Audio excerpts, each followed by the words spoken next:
உங்களுக்கு ஆக்னி வந்துக்கிட்டே இருக்கா, போர்ஸ் கிளாக் ஆகிக்கிட்டே இருக்கா again and again, salicylic acid உங்கள் போர்ஸோட போலீஸ். டே 6 ஆக்டிவ் டிஃபைனிங் சீரீஸில் இன்றைக்கி நம்ம பார்க்க போகிறது சாலிசிலிக் ஆசிட். சாலிசிலிக் ஆசிட்ன்றது பிஹெச்ஏன்னு சொல்லுவாங்க. பிஹெச்ஏ அப்படின்னா beta hydroxy acid. Salicylic acid தான் நம்ம ஸ்கின் கேரில் ரொம்ப யூஸ் பண்ணுறது பிஹெச்ஏல. ஓகே, இந்த சாலிசிலிக் ஆசிட் என்ன பண்ணும் தெரியுமா? இது வந்து ஒரு ஆயில் சொல்யூபிள்னு சொல்லுவாங்க.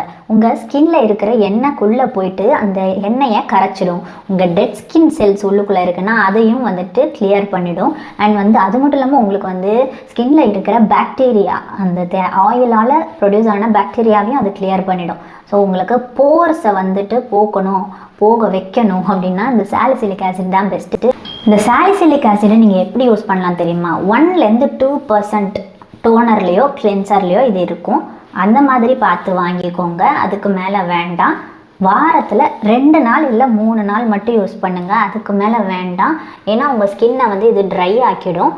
ஏன்னா நம்ம ஆயிலில் மொத்தமாக எடுக்குது இல்லை, எப்போ பார்த்தாலும் ரொம்ப ஓவர் ஆயிலாக எடுத்துட்டாலும் நமக்கு ரொம்ப ட்ரை ஆகிடும். அதனால் அந்த மாதிரி பண்ணாதீங்க. ஸோ 2 to 3 days அது மட்டுமே தாராளமாக போதும்.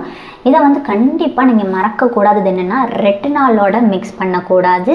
அண்ட் வந்து சேம் டே இன்னொரு ஆக்டிவாக வந்துட்டு யூஸ் பண்ணாதீங்க. இன்றைக்கி நீங்கள் வந்து சாலிசிலிக் ஆசிட் யூஸ் பண்ணி உங்கள் ஸ்கின் கேர் பார்க்குறீங்க அப்படின்னா அதே டேயில் இன்னொரு ஆக்டிவாக யூஸ் பண்ணாதீங்க.